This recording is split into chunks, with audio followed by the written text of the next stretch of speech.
نبی رحمت علیہ الصلوۃ والسلام نے فرمایا دو منہ جس شخص کے ہوتے ہیں وہ لعنتی ہوتا ہے۔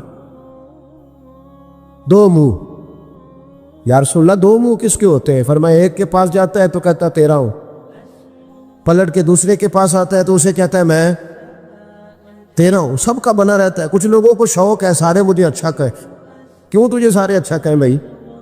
وجہ بالکل نہیں کہنا چاہیے، بالکل نہیں۔ اگر سارے لوگ رب رسول کے بارے میں معاذ اللہ درست نہیں ہے، بڑے کافر نہیں پائے جاتے دنیا میں؟ اتنی بڑی ہستیوں پر جب دنیا کا اجتماع مکمل نہیں ہو سکا تو تو نے یہ کیسے دعویٰ کرنی سارے مجھے صحیح کہے؟ کیوں تو اس چکر میں ہے؟ ساروں کا صحیح کہنا ضروری نہیں، تیرا صحیح ہونا ضروری ہے۔ لوگوں کا تجھے صحیح سمجھنا ضروری، وہی تیرا صحیح، بولیے تیرا صحیح ہونا۔ مکہ تو سارا مخالف تھا، عرب تو سارا مخالف تھا۔ اب اگر بات یہی ہوتی تو پھر ابو بکر صدیق کو چاہیے تھا نا جدھر سارے جا رہے ہیں ادھر جاتے۔ انہوں نے یہ نہیں دیکھا کہ لوگ کیا کہہ رہے ہیں، انہوں نے یہ دیکھا کہ میرا ضمیر کیا کہہ رہا ہے۔ اندر دیکھے، اندر سینوں کے راز جو چھوئے، پتہ ہے صحیح کیا ہے۔ کیوں جھوٹ کی زندگی گزارتے ہیں؟ کیوں دوگلا پالسی سے وقت گزارتے ہیں؟ کیوں ہم اس طرح کرتے ہیں؟ اندر دیکھے، اندر جھانکے، اندر گواہی دیتا ہے آپ کا کہ حق کیا ہے، سچ کیا ہے۔ اندر سے پوچھے۔ میرے کریم محبوب علیہ الصلوۃ والسلام نے ارشاد فرمایا کہ اے آگ آل یاسر پر اسی طرح ٹھنڈی ہو جا جس طرح تو حضرت ابراہیم علیہ السلام پر ٹھنڈی ہو۔ میں کیسے عرض کروں، اتنی بڑی ہستیاں ہم نے چھپا لی، لوگوں سے ذکر ہی نہیں ہوتا، لوگ مطالعہ ہی نہیں کرتے، غور ہی نہیں کرتے۔ اتنا بڑا آدمی، اب میں اگلی بات کروں گا تو آپ حیران ہو جائیں گے، ساری دنیا کو جنت میں جانے کا شوق ہے نا، تو نبی کریم فرماتے ہیں جنت کو بھی شوق ہے کہ چار بندے کبھی آ جائیں نا۔ حضور کون سے؟ فرمایا ایک علی ابن ابی طالب، ایک سیدنا مقداد، ایک حضرت سلمان فارسی، اور چوتھے سیدنا عمار ابن یاسر۔ جنت کو شوق ہے کہ کبھی آ جائے نا۔ تر دامنی پہ شیخ ہماری نہ جائیے، ہم دامن نہ چھوڑ دیں تو فرشتے وضو کریں۔ اتنے بڑے لوگ کہ جنت کا شوق ہے، جنت کا، جنت کہتی ہے مالک ان کو بھیجنا۔ کیسے لوگ ہوں گے؟ حضرت خالد ابن ولید فرماتے ہیں کسی وجہ سے نا میری ناراضگی ہو گئی، حضرت عمار ابن یاسر کے ساتھ تلخ کلامی ہو گئی، میں نے ڈانٹ دیا۔ حضرت عمار ابن یاسر نے کریم محبوب علیہ السلام کے حضور میری شکایت کر دی۔ فرماتے میں حاضر بارگاہ ہوا، محبوب نے گردن مبارک جھکا رکھی تھی، جیسے ہی مجھے باریابی ہوئی سلام عرض کیا تو محبوب نے نگاہ اٹھائی، پوچھا نہیں۔ اس پوری روایت میں یہ نہیں ملے گا کہ حضور نے پوچھا ہو کہ بات کیا ہوئی تھی۔ نبی پاک نے فرمایا خالد ایک بات یاد رکھنا، جس نے میرے عمار سے بغض رکھا نا اسے اللہ کی دشمنی مول لینی پڑے گی۔ اللہ کی دشمنی، اتنا بڑا آدمی کہ ان کی ناراضگی رب کی ناراضگی بن گئی۔ لیکن ملنگوں تلنگوں باباؤں کے اس منانے والی قوم، وہی دن ایسا بھی تو آئے نا کہ ہمارے گھر میں سیدنا عمار ابن یاسر کے لیے کچھ دعا کا اہتمام ہو، کچھ ان کے لیے کسی چیز کا بندوبست ہو۔ کوئی ایسا دن بھی تو آئے نا سیدنا سلمان فارسی کی یاد منائی جائے، حضرت عبداللہ ابن عمر کا ذکر کیا جائے، حضرت عبداللہ ابن عباس کا ذکر کیا جائے۔ گلی گلی میں اس کا مخالف نہیں ہوں، لیکن یہ کہ ان کا بھی منا رہے ہو جن کا نہیں منانا چاہیے۔ ہر نکر میں دربار اور ہر گلی میں مزار اور ہر ایک کا عرس۔ نرنگیے سیاست دوران تو دیکھیے منزل انہیں ملی ہے جو شریک سفر نہ تھے، جو اس رستے کے مسافر نہیں تھے، منزلوں پر پہنچ گئے۔ اور اتنا بڑا شخص جس کے بارے میں میرے کریم رسول فرمائے کہ اگر یہ ناراض ہو جائے تو رب بھی ناراض ہو جاتا ہے. اگر اس سے کسی نے عداوت رکھی تو اس نے اللہ کی دشمنی کو مول لیا. اتنا بڑا آدمی. حضرت سیدنا عمار ابن یاسر، جو آیت میں نے قرآن مجید کی پڑھی ہے سورہ نحل سے، یہ بھی حضرت عمار ابن یاسر کے بارے میں نازل ہوئی.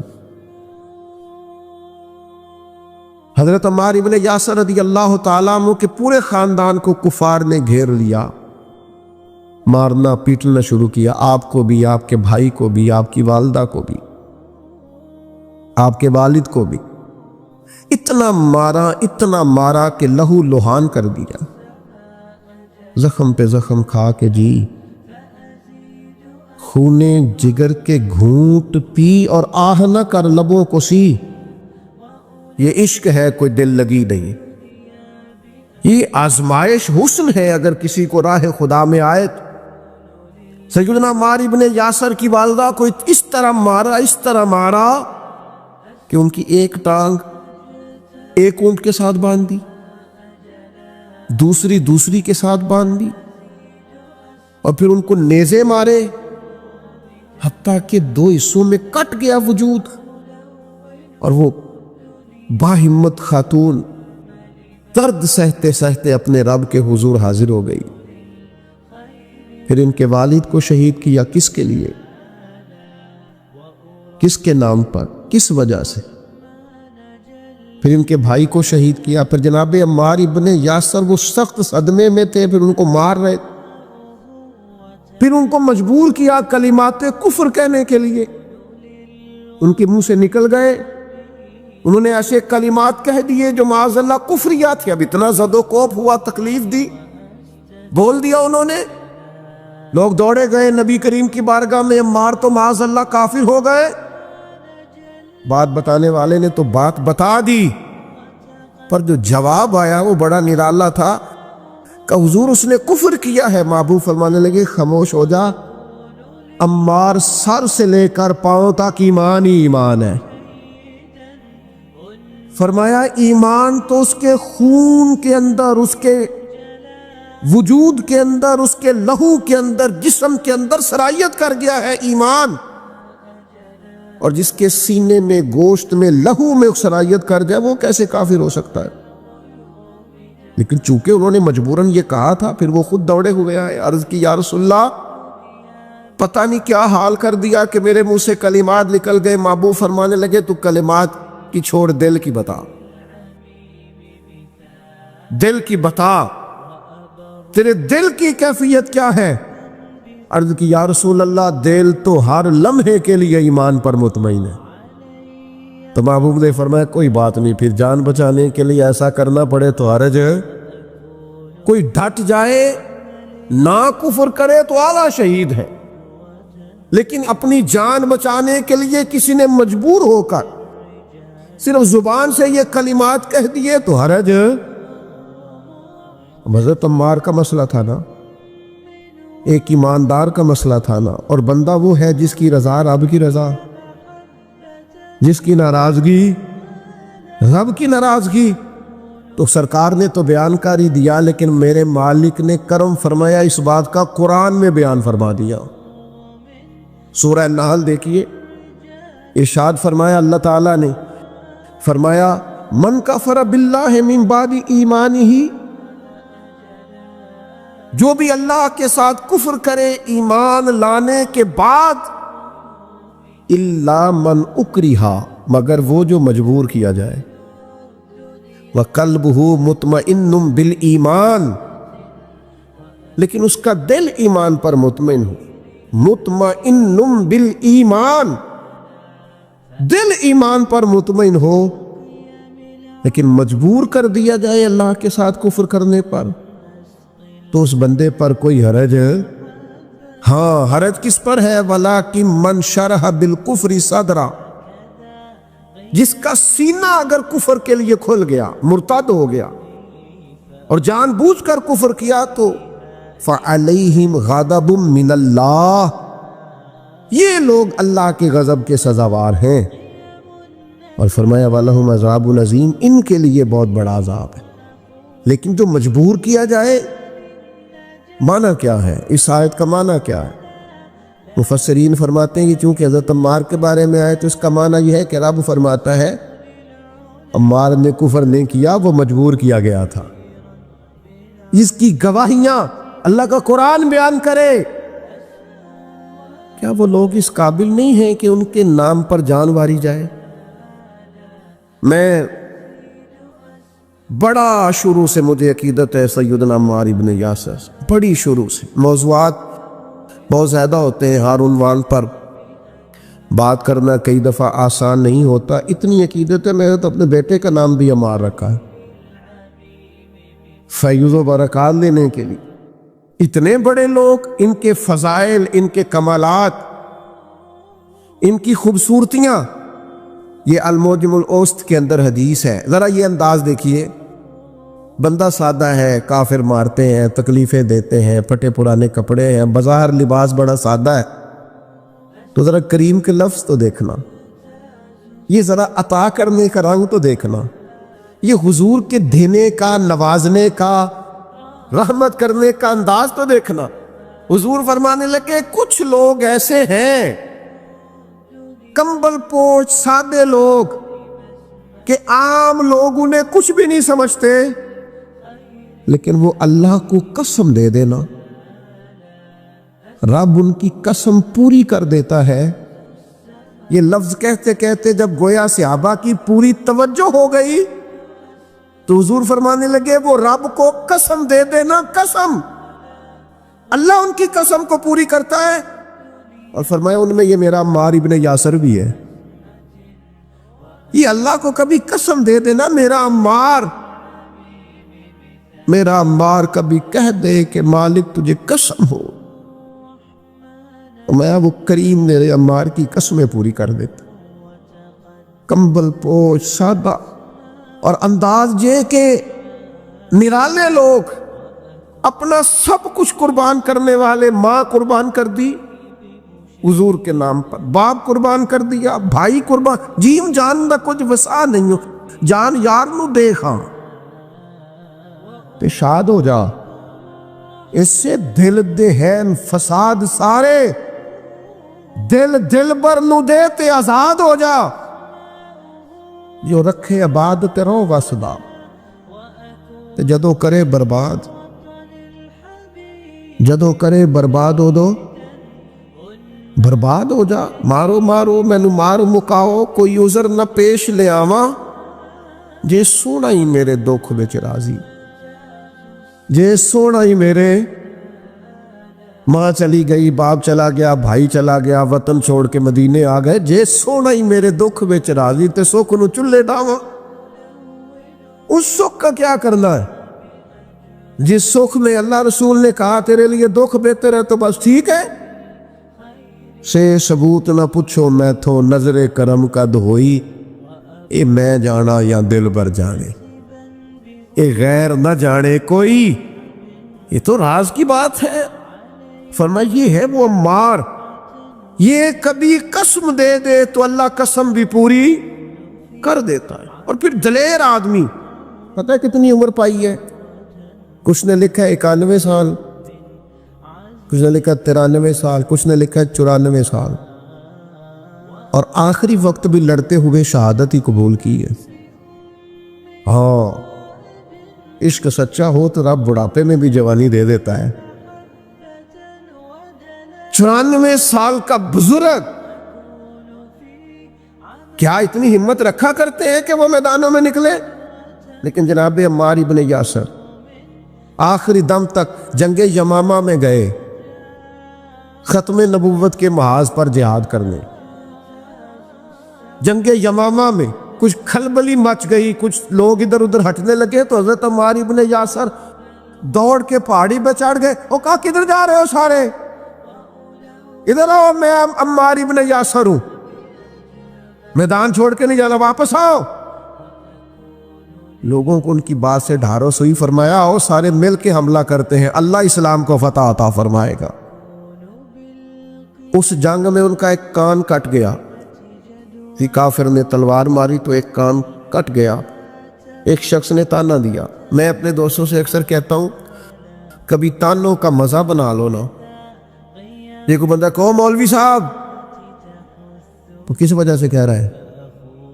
داڑھی کی سنت ہے کہ جے کر یار دے نام دا ملے میڑا انہوں چولی پا لئیے پنجے سٹیے نا. بھئی آپ کہے 100 بسم اللہ کی 10 دفعہ کو حاضر ہے. کبھی نہیں ایک موقع پر بھی پریشان نہیں ہونا.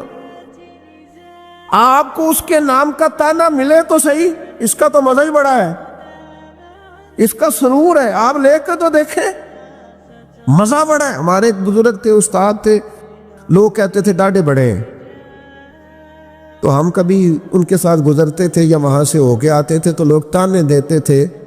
آپ یقین کریں مزے کی بات ہے, وہ تانا دیتے تھے ہمارا دل ٹھنڈا ہوتا تھا. اسی کہنے سے تو انہوں پتہ ہی نہیں. ہاں تو انہوں پتہ ہی نہیں کیا کہا تھا درویش نے, تے پوچھو نا انہوں جنہیں پیتی آ پھر انہوں تے کی بیتی آ جنہ اج وچکارے توڑ دیتی جئی نیتی جئی نہ نیتی آ. کہ تو اس سے پوچھ جسے اس درد کی لذت کا پتہ ہے, اس کے ذائقے کا جسے پتہ ہے, اس سے بات کر. اللہ کریم نے فرمایا لَإِن شَكَرْتُمْ لَأَزِيدَنَّكُمْ, اگر تم شکر ادا کرو گے تو میں نعمتوں میں اضافہ کر دوں گا.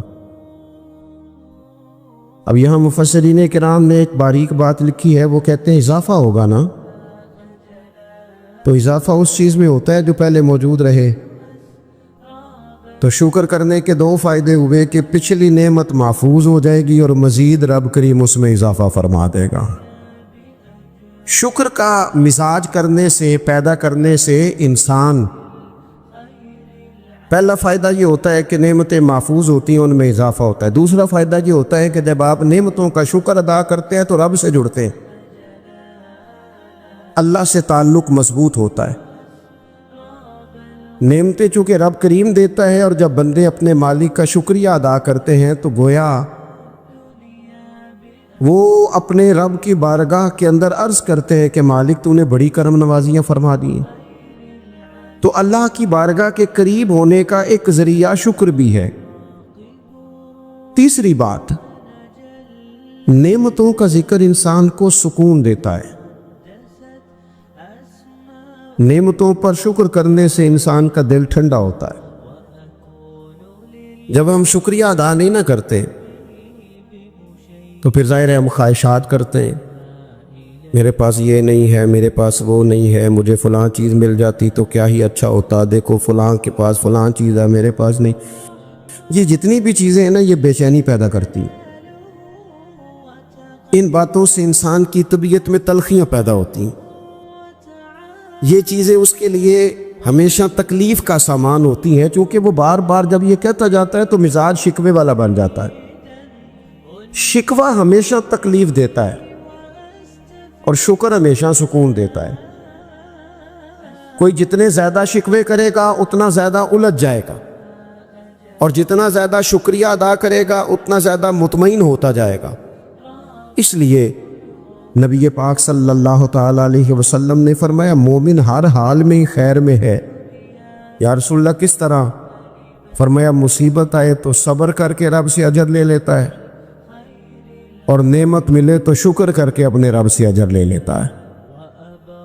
نعمتوں کا شکر بڑا ضروری کام ہے. اچھا, ہم نعمتوں کا شکر چونکہ ادا نہیں کرتے الا ماشاء اللہ, تو پھر معاشرے میں ماحول اس طرح کا پیدا ہوتا ہے کہ ہم جہاں ہم ہوتے ہیں وہ جگہ ہمیں سکون والی نہیں لگتی, اور جہاں کوئی اور ہوتا ہے وہ ہمیں بڑا اچھا لگتا ہے. کیوں کہ مزاج شکر والا نہیں, طبیعت شکوے والی ہے.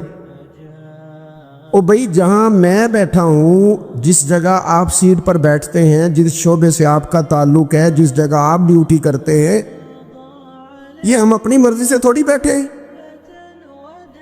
یہ تو اللہ رسول کے بٹھائے بیٹھے. تو جو جگہ اللہ رسول نے میرے لیے پسند کیا مجھے بھی تو پسند ہونی چاہیے نا. میں اکثر کہتا ہوں کہ جو خاندان رب نے چاہا اس میں مجھے پیدا کیا نا.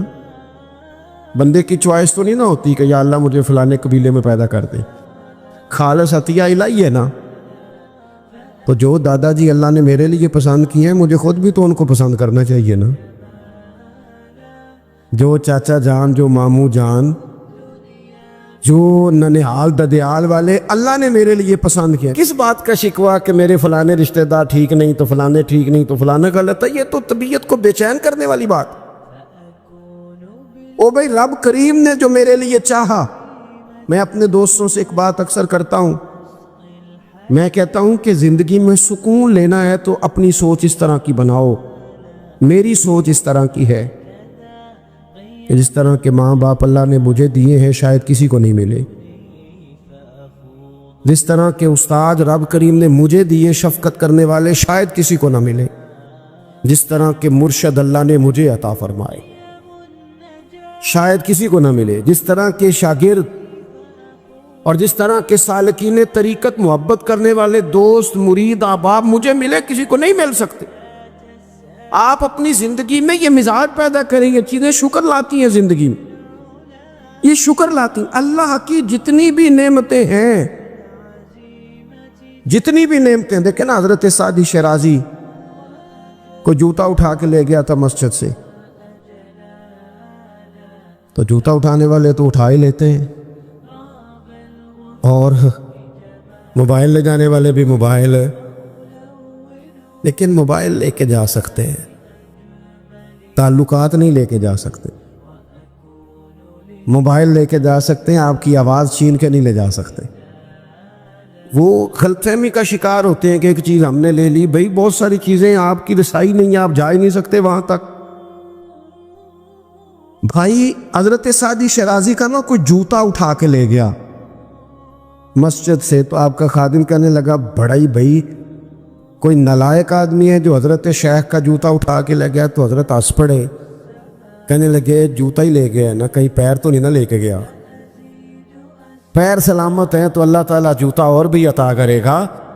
ہم نا یہ مزاج پیدا کر لیں تو زندگی میں شکر آ جائے, ٹھہراؤ آ جائے, سکون آ جائے. اللہ کی جتنی نعمتیں ہمارے پاس ہیں کبھی ایک ایک پہ غور کرو. صرف دانت میں درد ہو جائے تو سارا وجود تکلیف میں. صرف آنکھیں اگر تھوڑی اذیت میں آ جائے تو سارا وجود تکلیف میں. ایک بخار ہی چڑھ جاتا ہے نا, بچوں کو بھی بندہ قریب نہیں آنے دیتا, کوئی چیز اچھی نہیں لگتی. آپ کے پاس صحت ہے تو سب کچھ ہے, کھار بچے صحت تندرستی. اور دنیا کی سب سے بڑی نعمت یہ ہے کہ رب صحت دے تو سجدے کی توفیق بھی دے. اللہ تعالیٰ شعور دے تو پھر مسجد آنے کا موقع بھی دے. یہ بہت بڑی مالک کی توفیق ہے میرے عزیز. یہ ساری نعمتیں ہیں, اور صحیح بخاری میں موجود ہے کہ رسول پاک علیہ السلام بھی اللہ کی نعمت ہے. لقد من اللہ علی المؤمنین اذ بعث فیہم رسولا. رب فرماتا ہے مومنو میں نے تمہارے اوپر احسان کیا ہے, تمہیں اپنا رسول عطا فرمایا. میں نہیں کرتا کوئی تفسیر اس آیت کی, میں کسی مفسر کا قول آپ کے سامنے نہیں رکھتا.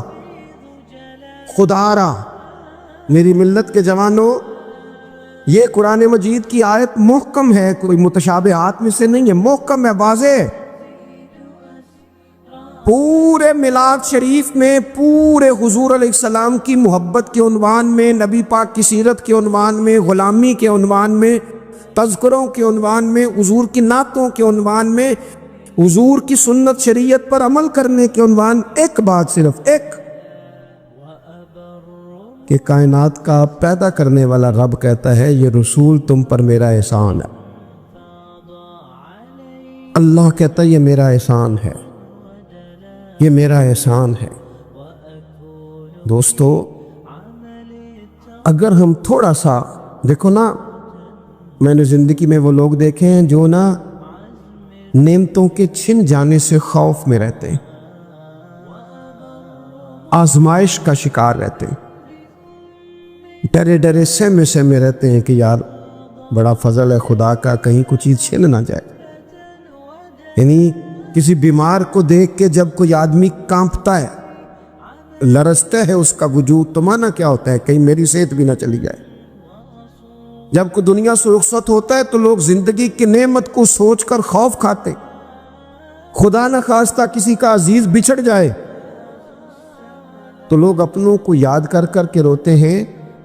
نعمتوں کے بارے میں کچھ لوگ بڑے شدید حساس ہو جاتے، کہیں چلی نہ جائے، کہیں چلی نہ جائے۔ یہ جو صحابہ ہر وقت حضور کی ناراضگی سے ڈرتے تھے نا، ہر وقت حضور کی ناراضگی سے ذرا سانس بھی اونچا نہیں لیتے تھے، یعنی اس بارگاہ میں وہ بیٹھتے تھے نا تو یوں بیٹھتے تھے سروں پہ پرندے بیٹھے ہیں۔ وہ گھنٹوں بیٹھے رہتے تھے دروازے پر کریم کے دروازے پر دستک نہیں دیتے تھے۔ وہ اس نعمت کے معاملے میں حساس تھے، ان کو پتا تھا کہ وہ دو عالم کی رحمت تھے، وہ جہاں چاہتے وہیں رہتے، یہ تو ان کی مہربانی ہے کہ یہ عالم پسند آیا، یہ تو مہربانی۔ دوستو، ہم اگر حضور اتنی بڑی نعمت ہمارے لیے بن کے آئے، اگر ہمیں کبھی اس کا احساس نصیب ہو جائے نا، احساس، ابن القیم ایک جگہ پہ کہتے ہیں کہ اگر حضور نہ آتے تو لوگوں نے ایک دوسرے کا گوشت کاٹ کے کھانا تھا۔ دنیا جس ڈگر پہ چلی گئی تھی نا، کتنا کچھ سخت ہوگا وہ شخص جو بیٹی کو پہلے مارتا ہی نہیں، ایک ہے مار کے دفن کر دینا، لیکن زندہ بیٹی کو یعنی زندہ بیٹی کو، میری ایک بیٹی ہے، سارے گھر والے کوئی بات کہیں تو میں ٹال سکتا ہوں، ان کی ماں کبھی کبھی کہتی ہے کہ وہ پتہ لگے گا نا جی تو تھی دی گل موڑو گے، تو میں نے کوئی پی ایچ ڈی تو نہیں کی اور بیٹیوں کے حقوق پہ، میں کوئی اس پر ایم فل کا مقالہ تو نہیں لے کے آیا، میں نے کوئی ریسرچ تو نہیں کی کہ بیٹی سے پیار کرنا چاہیے، میں نے کوئی دیکھا تو نہیں کلیجہ پھاڑ کے کہ بیٹی کے دل میں میرے لیے پیار کتنا، یہ دیکھا تو نہیں، لیکن یہ اتنا پیار کہاں سے آیا؟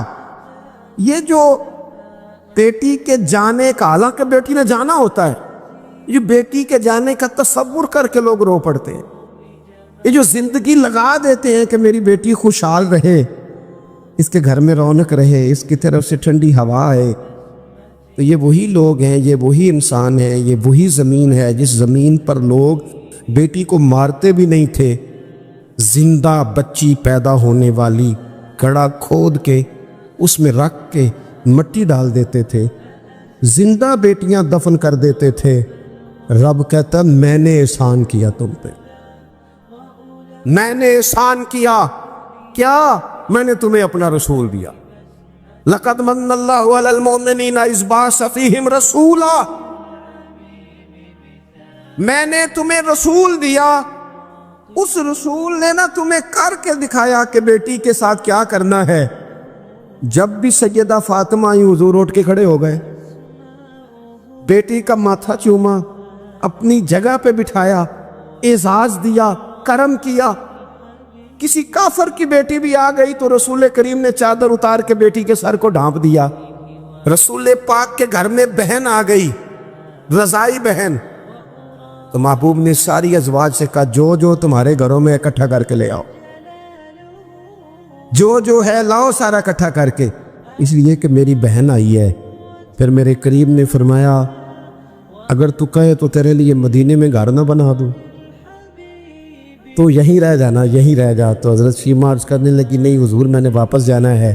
فرمایا جاؤ۔ عرض کرنے لگی بڑی سخت جنگ کر کے میرے قبیلے کو گرفتار کیا گیا ہے، سخت جنگجو ہیں، انہوں نے بڑی لڑائی کی ہے، بڑی مخالفت کی ہے دین کی، لیکن حضور اگر میں کہوں گی میں آپ کی رضائی بہن ہوں، میں اگر کہوں گی تو میرا سارا قبیلہ چھوڑ دیں گے؟